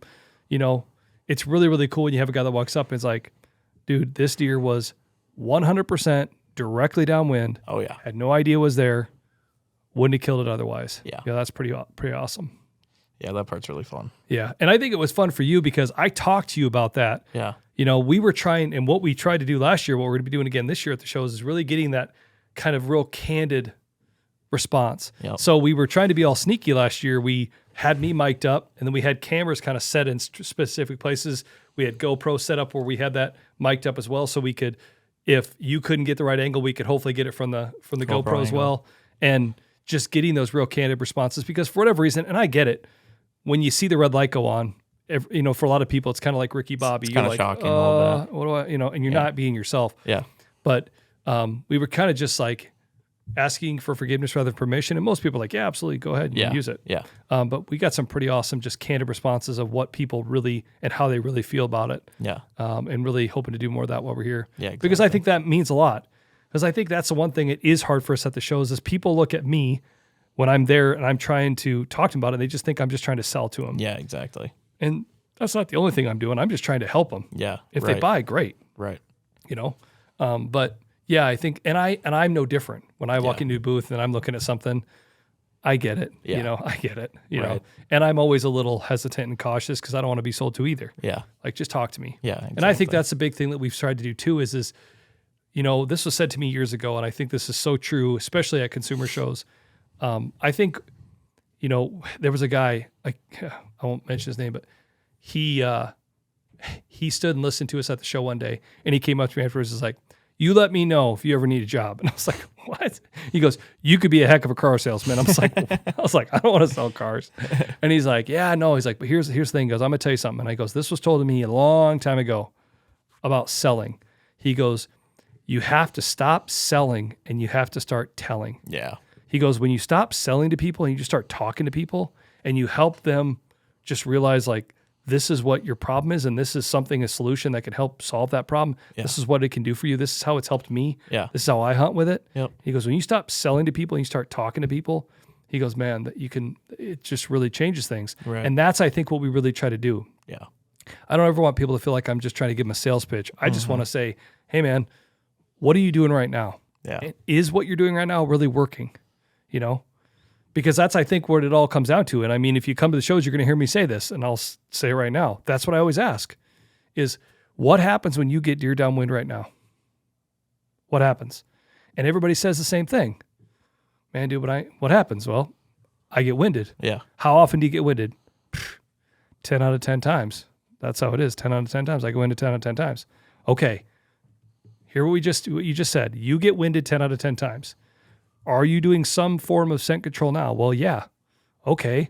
Well, what we've just established is that whatever type of scent control you're doing really isn't even working. Yeah. You just told me you get winded 10 out of 10 times. Right. The real question is, what's the definition of insanity?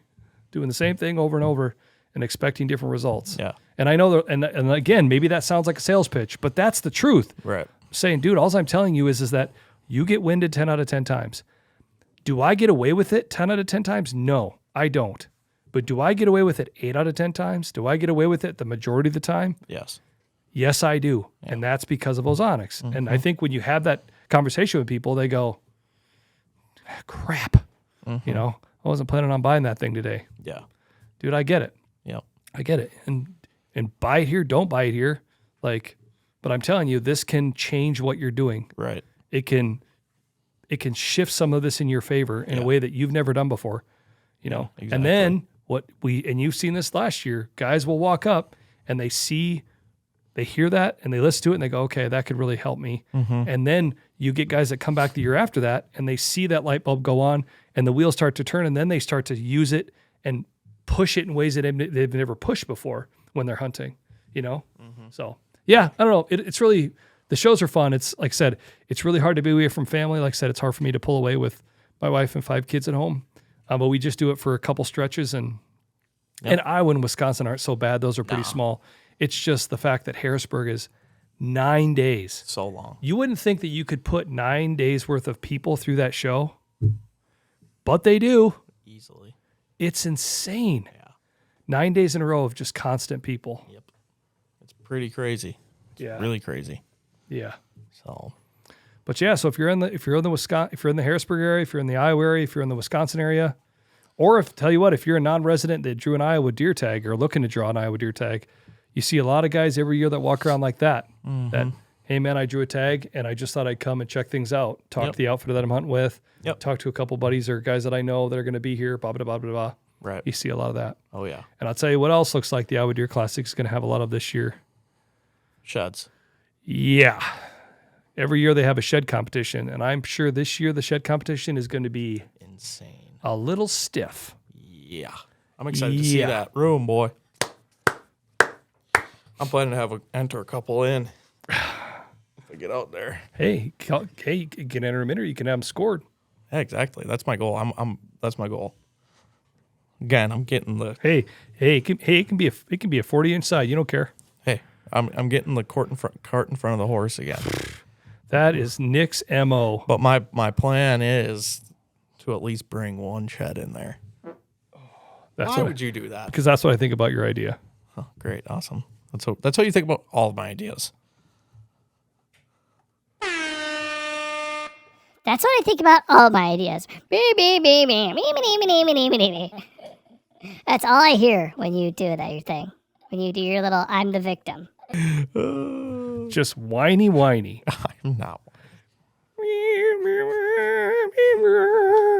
That's my violin. I'll tell you what, I think there's some cheese in the fridge. Go get you some. Could go for a good cheese curd quick. Yeah, well, it's cheese for your wine.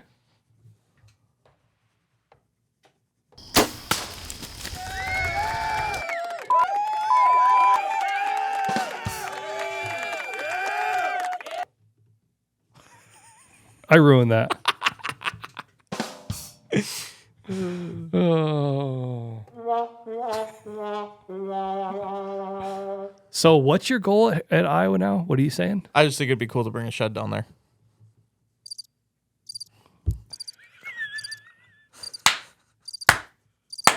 You know what they say a comedy's all about, right?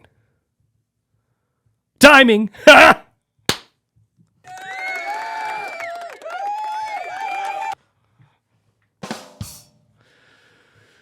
You bring a shed, you got to find one first.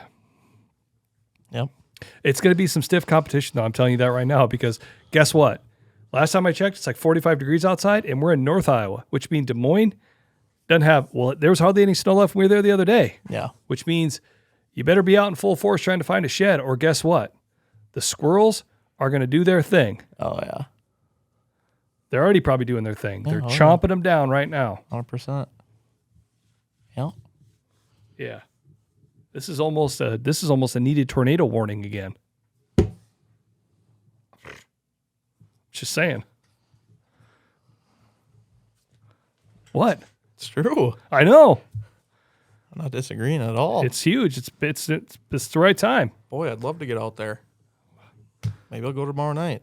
Maybe you should. I might. I would if I were you.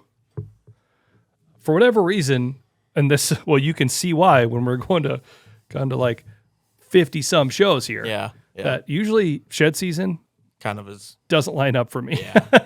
It doesn't line up for me at all. It's just it lines up that, and that's the other funny thing. That's the crazy thing about the shows is it's a juggling act for the shows too, because it's like, do you go to the show or do you go shed hunting? Well, and I tell you what, that's what we always joke about. Every year vendors always talk about, we hope for rainy, snowy, cold weather. Yeah. So, Because guess what? I don't want to give anybody a reason to do anything else but to come to the show. Yeah, exactly. Because last time I checked, if the Iowa Deer Classic, if it's 50 degrees and cloudy, good luck. Yeah. Because everybody that I know is not going to be walking around the Iowa Deer Classic. They'll be walking around their back 40 trying to find sheds. Yeah. You know? So you hope for a real rainy, cold, or snowy day. Yeah. Where the guys, that's the thing they do, they come to the show. Yep. When we have real nice weather, it gets tough. Yeah, exactly. You know, Wisconsin can be tough. Yeah, Wisconsin's kind of prime. Illinois Deer Classic is after Wisconsin. Even might be just a hair late for shed season. Sometimes, some years. Last year it was. Yeah. Last year was beautiful weather. And it had been. Last year was kind of a tame winter, I feel like. Yeah. Last year was a tame winter. And knock on wood, we've had a pretty nice, easy winter so far. Yeah.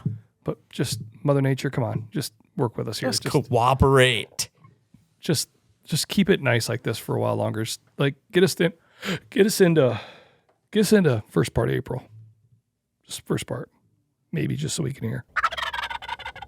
Or maybe a 2 of them. or a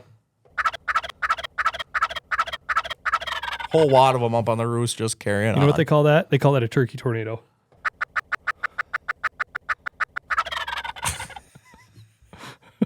When they, dude, there's so many tornadoes. Have you ever been a part of a turkey tornado? Yeah. No, I don't think you really have been. I have been. You don't even know what it is. I didn't actually just made it up. I made it up a long time ago because I went to one place one time in March and I did a little turkey scouting action because I knew there was a bunch of turkeys there and I thought, you know what? I'm going to go scout this spot. So I hiked out there really early in the morning and I'm like, this is going to be awesome. I had a buddy with me actually. And we walked in there in the pitch dark. He was like, do you know where you're going? I'm like, yeah, dude, I got to know where we're going. So I go way back in there. I'm talking way back, like way, way, way back. Where you're walking back, you're basically walking back. I was so far back in there. You follow what I'm saying? Yeah. Yeah, way back. Okay. Where the back became the way back. It was so far way back. If you didn't catch it the first time. So I was way back in there. I get way up on this point, overlooking this huge ravine. Goes back up around and it bowls all, and it was this big spot. So you have to be careful in the springtime because you can't like go out and like turkey call and like harass wildlife. You know what I mean? So I thought, well, you know what? Let's just stand here. And it was still pitch dark. And I'm like, let's just see if we hear a turkey gobble.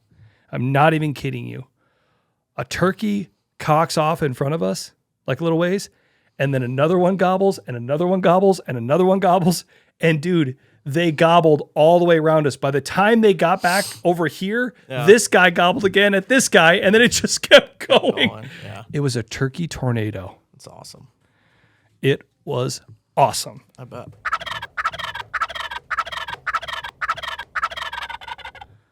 It was like that, but a little bit more spread out. Heck yeah. Dude, that was the single and only time I've experienced a turkey tornado. Yeah. I'm telling you, man. It's coming up, man. It's right around the corner. Right around the corner. It'll be It here is before right we know it. around the corner. Yep. We got real lucky too because youth hunting starts before the turkey season, the normal Iowa turkey hunting. And luckily for me, I got a couple youth that want to go. Yeah, exactly. Little Bo Daisy and little or Jet Kodiak Yeah, exactly. that are ready to go. And Finn Nightingale, if I would let her, which she's the same age as when Jet shot his first turkey. So maybe I got to take her too. Vinny. She's all about it. She's been all sorts on my case about I'm going turkey hunting. Really? Oh yeah. Heck yeah. 100%, dude. That's awesome. You can have your hands full. Well, listen, I've already stated, here's my goal for this spring turkey hunting. Here's my goal. I don't need to shoot a turkey, dude. I don't need to shoot a turkey. I mean, I will shoot a turkey if I have that opportunity, but it does not make a lick of difference to me, right? Yeah. What really means a lot to me is I really want to get Bo one, I really want to get Jet one, and I really want to get you one. I'm really hoping. And then after that, everything after that, if I Finn that's a toss up. It'd be so funny. Oh man, she's so little that I don't think that she can move the gun and do all that yet. Jet was like Mr. Johnny on the spot. He was like, I downloaded apps on my phone that had a red dot and you like move the dot over the bottles that were swinging. And he understood that he had to get the dot to make it. But I don't think Finn could do that yet. Yeah. She's like not playing those video. You know what I'm saying? Yeah. It's not like you have to play video games to be able to shoot a gun, but you know what I'm saying? Yeah. She just doesn't have that. But I'll probably end up bringing her. Yeah, just bring her along. Yeah. Yeah, that'd be good. But that's my 100% goal. Bo get one, Jet get one, you get one. If I do those three things, I'm really nervous. dude, take off the hat. Let's see it. So here's what else is going on for the people that are listening. Nick, how did this end up coming up? I don't even know. Well, Just put the hat back on. You got to keep it off. Just put the thing on. There you go. Get in all its glory. Oh, that's perfect right there. Oh, it's definitely not fit right. Oh, it's perfect. Oh yeah. There you go. Get it. Hold on.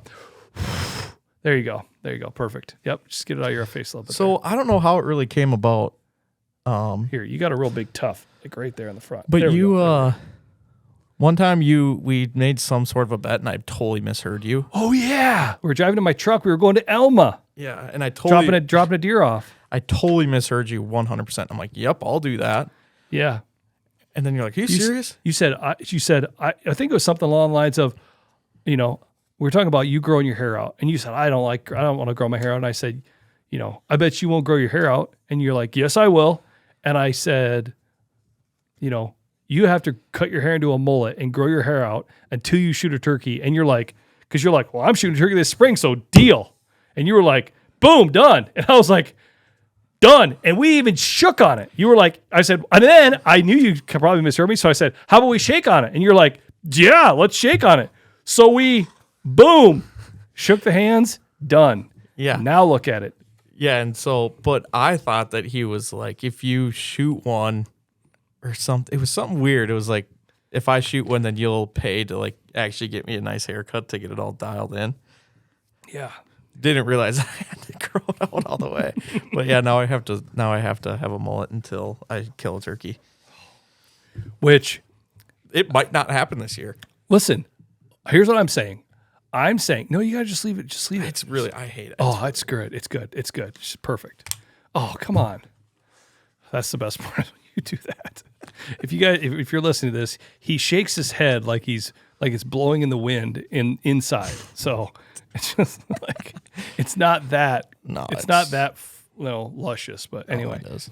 But that's what I'm saying is I'm going to make sure that I do it. I put an asserted effort forward to get you one. Because, and I'm not trying to jinx you, but you and I both know. Don't even. You and I both know that your nickname is Hot Mess. And Dude, I hate that you hold this against me. Don't do What this. was that? What? Don't do this. Don't do what? I hate that you hold this against me. Hold what against Turn you? that off. You turn it off. I'm starting. T- Turn that off. Turn what off? Go ahead. No, I'm not. I'm I'm not, I'm not doing it. not doing it. Go ahead. No. Just go. Say your spiel. Nope. here's what we know. Here's what's going to happen. I'm going to do everything I can. I'm going to do everything I can to get a turkey in front of you.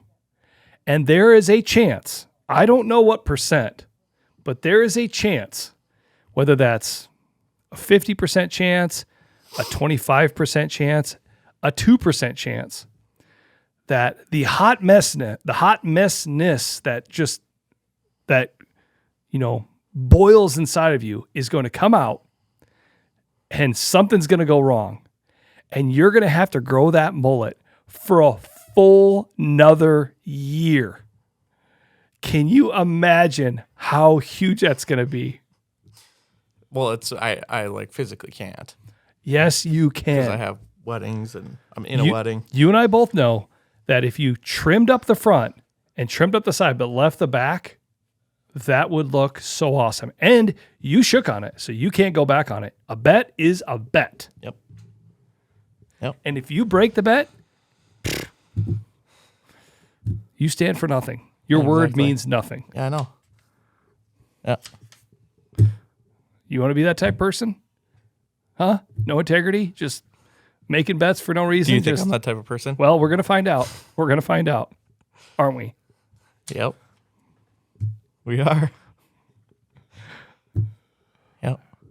I think what's going to happen is I think that the pressure of the mullet when the turkey walks in is going to play a factor in whether you shoot a turkey or not. Maybe. Guess we'll find out.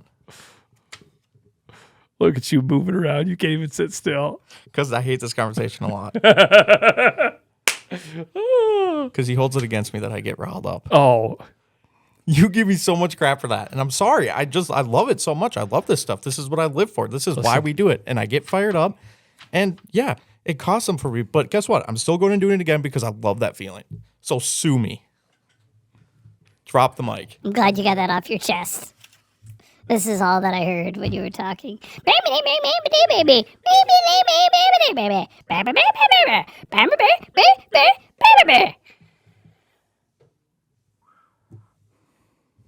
Oh, wait. Sorry. Sue me. Forgot that part at the end. Hey, I get riled up too. Believe me, I get riled up. I get all sorts of riled up.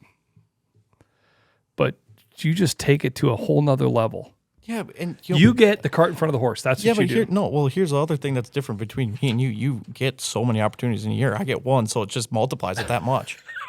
See, you're already worked up now. Yeah, we're not even in the situation. I'm super worked up about it. I am. Oh, you're going to get as many opportunities as you want. You get as many days turkey hunt as I do. Season's just as many days for you as it is for me. There, spinkle spankle. We'll see. We'll see. You get the cart in front of the horse. You already passed the first one. You're on to the second one. You're already talking about the second one you're going to kill. You already got this whole plan in place. Yeah, 'cause I think it'd be really cool. I think you should shoot the first one first. Let's just concentrate on that. Yep. You know what you should do? You shoot it with a gun. That's what you should do. No, because then that only ties me down to a weekend. I know. I'm just kidding. You know what I mean? I'm just trying to rally you up. That's all I'm trying to do here. This entire thing is I'm just trying to stoke the fire. I'm just trying to stoke the hot fire. Yeah, I know. That's what's wrong with this. Oh, it's going to be even worse when it comes to again, because if I'm calling for you and one comes in, I'm going to just be rallying you up so bad. I don't even know if you'll be able to pull your bow back. You're going to be so worked up. Yeah. Oh, I'm just kidding. I won't rally you up. But if I don't say anything and I just try to hold it in, then you're going to look at me and know that I'm being serious, and that's going to rally you up even more. Yeah. No, I don't. No. I think so. No, because I think I'll be so in the zone that I probably wouldn't even notice it. But if you say something stupid, I would notice that. You know what I mean? We're going to find out. Yeah, we'll find out. Yeah, because given what I saw last year, I think I'll have a chance at some point, probably. Well, that's the weird thing about turkeys, man. I feel like you have it all worked out, and it's just everything's going to come together, and you got your calling just right, and you got your perfect spot. You go out there, and you give it your best shot, and they just walk the other way. That's what the weird thing is. Yeah. These last couple of years, the turkey hunting has been really good. Yeah. But there's some years where it just feels like you just can't get it right. Well, I mean, geez, given the amount of turkeys we saw during deer season, you'd think there'd be some around. I know. I'm just trying to not jinx myself. Yeah. But there's some turkeys around. Let's just say that. Yeah. We're getting way off subject. This whole part's probably just going to be Yeah, we really went off sub. Let's get back on. Yeah. Well, heck, time got away from us there. Yeah, we really went off there. We really went off the deep end. We went off the deep end about Wisconsin. We went off the deep end about consumer shows. Yeah. We went off the deep end about turkeys there for a bit. You just can't bring up turkeys. No. Especially this time of year. We're right on the cusp. See, you're doing it again. I'm doing it again. We're getting right back in. Let's just end it. Yeah. Hey, good discussion today. Yep. Talking all about Wisconsin. It's going to be interesting to see what happens, comes on the pipe. Yep. When we're at the Wisconsin show, I think we need to make it a point to try to talk to a DNR officer to see what they say. Yep. Be really interesting to see what they come up with. And like I said, if you're out on the road and you're at one of these shows, stop by. We'd love to talk to you. Come say hi. We're in the archery room. In the Harrisburg show, we'll be basically in the middle. Yep. At Iowa, in the middle at Wisconsin. So if you're in one of the halls, just go to the middle and you'll probably find us. Yep. But again, episode 40 in the books. Awesome. Thanks for watching. Thanks for listening. I'm Cole Tanner. I'm Nick Simon. Ozonics Killerwinds podcast. Over and out. See you next week. Stay classy.